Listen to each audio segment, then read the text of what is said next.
Torben Sondergaard, a world-famous evangelist from Denmark, has been imprisoned in the US for the past 8 months as I speak, without being charged with any crime. His supporters have released videos which feature Torben talking by phone from inside the facility, where he pleads his case and asks why the courts, the media, and even the churches of America are not outraged at his treatment. Surely this is religious persecution of the sort that America would condemn if they heard about it in any other country besides their own. I have no direct contact with Torben or his supporters, nor with his detractors. All I know is what both sides have released on the internet, and it puzzled me that neither side was coming forward with an explanation for his prolonged imprisonment without charge.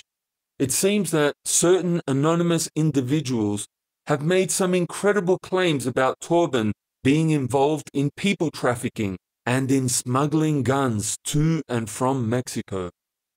There does not seem to be a shred of evidence for either accusation, and he has not been charged with either of those offenses, nor with anything else. In fact, when reading the kind of hateful stuff that the cult busters and their ilk are writing about Torben, it becomes obvious that if he so much as scratches his head, they are going to see something sinister in it, and shout that he is a heretic, a psychopath, or, most likely, a con man. To be honest, we Jesus Christians have examined Torben's style in the past, and we felt that his attempts to share his faith are extremely sus, if not outright dishonest. He specializes in what he calls kickstarting faith. He trains the laity of his movement, called the Last Reformation, to go out into parks and shopping centers and approach people, asking if they suffer from any kind of pain.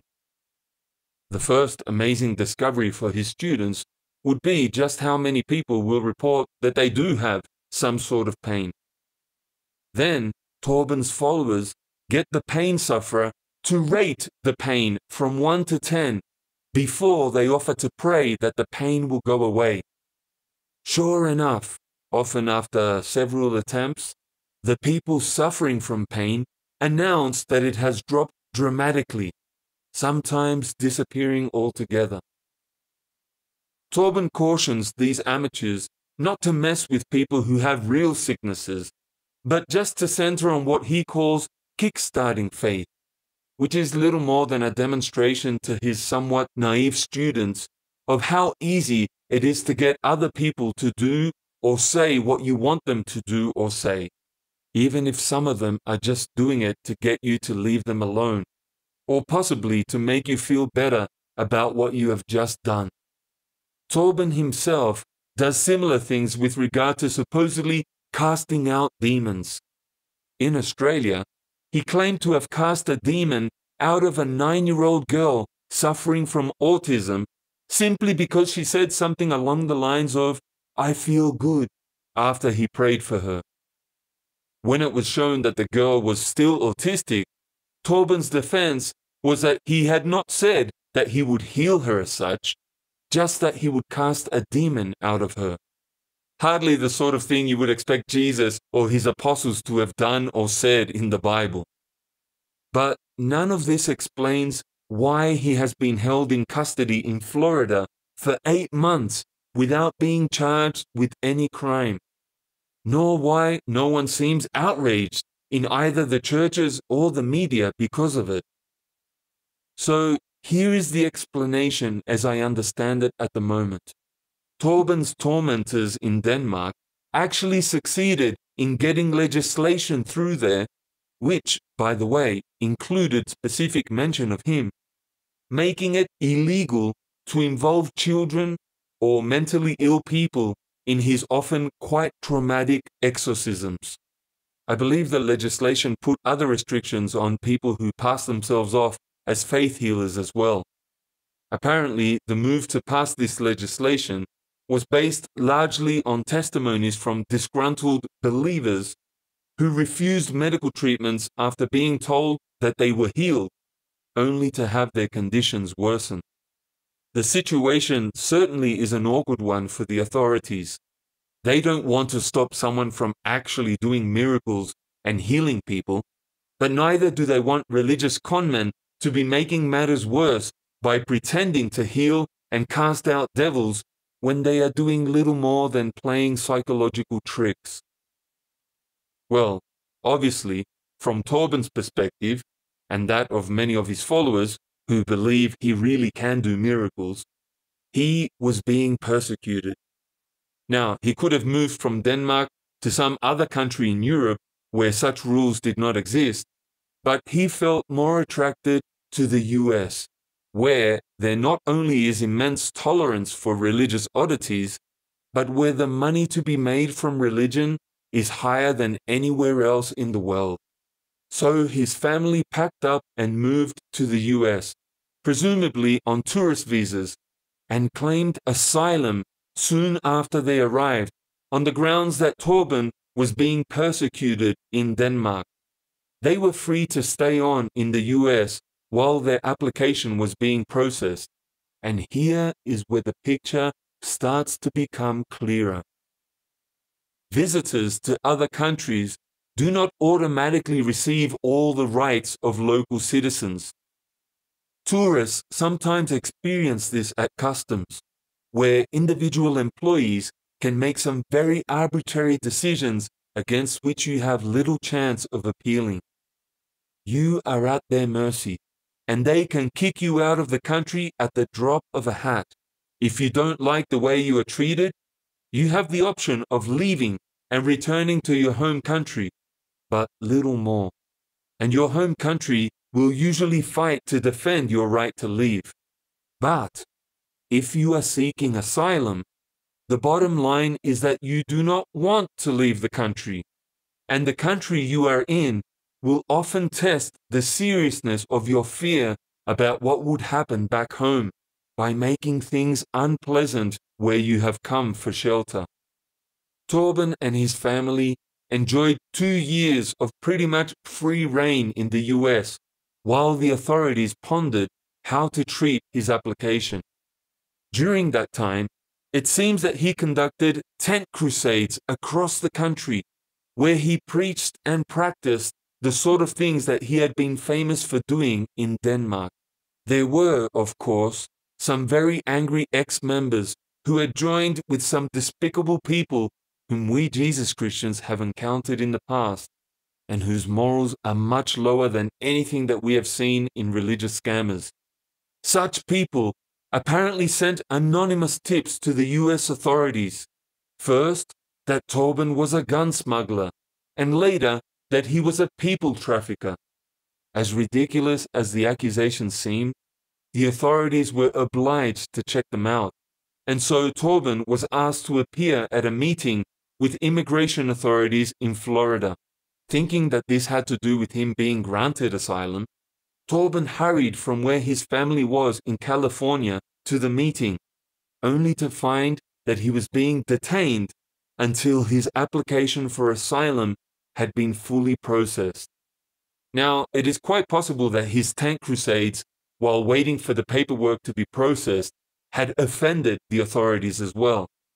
It certainly did not help that he had been openly challenging mandates to wear masks as a deterrent to the spread of COVID. Perhaps he thought that applying for asylum in Florida would put him in the best state to get a sympathetic hearing, without realizing that the asylum application is not dealt with by state authorities. So, there he was, not arrested, not charged, but detained. His reference to most of the other people at the center having left the facility over the past 8 months suggests that it is more of an immigration detention center than a prison. He had originally asked for refuge from serious persecution in Denmark, and so the authorities had the option of protecting him from such persecution, whether real or imaginary, by placing him in a facility where other people seeking visas were also being housed. Surely Torben was free to initiate steps to leave, if he had decided at any time that he wanted to go back home to Denmark. His choice was over whether he would be more comfortable in Denmark or more comfortable in a US detention center while awaiting approval of his application. Can you see how it all makes sense? And can you see why people in the know are not expressing outrage? Such an explanation could have easily been given by his supporters, but instead, the public has been led to believe that a grave injustice has occurred. This kind of exaggeration does not reflect well on a ministry which seems to do a lot of that. A few days ago, Torben was told that his application had been denied.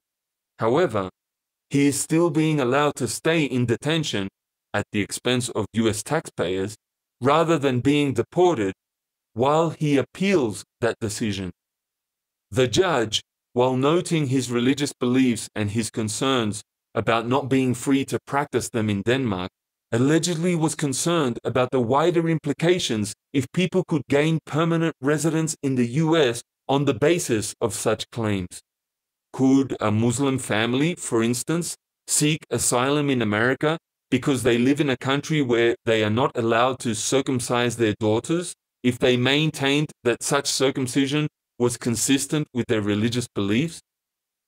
Over the years, many faith healers in America have also been through the courts on the basis of harm that has come from people believing that they were healed and thus no longer seeking medical treatment. This is not a new concern in legal circles. Now, please understand that we are not defending the people who have been telling lies about Torben in an effort to get him locked up. We have suffered as the result of similar accusations about ourselves over the past year, and it took that long for the authorities to investigate all of the lies and conclude that there was no evidence to support any of it. We expect that there will be more of this in the future, as dark forces marshal against anyone who believes in God. It makes sense for all believers to look at the situation there in Denmark and other Scandinavian countries and consider how we personally would fare if the legislation was directed against our religious beliefs. But we must also accept that such legislation may be needed in order to deal with people who really are doing things that distort and abuse religious freedom. Let us all pray for wisdom in knowing how best to react in relation to the many issues that come into play in this area. Now, we would urge Torben to examine his own claims about having supernatural powers to see if he has been guilty of exaggerating those powers in ways that Jesus himself would never have done. In the meantime, however, here is a link to a video including a phone interview with Torben from the detention center in which one of his supporters urges people who disagree with some of his beliefs to lovingly consider the implications for all of us who are trying to live our lives in obedience to the teachings of Jesus. I don't agree with all that the video says, but I think it is worth watching in order to get a fuller picture. And if you are interested in watching the video we previously did about Torben Sondergaard's ministry, you can click on that video link as well. Thank you for listening, and God bless you.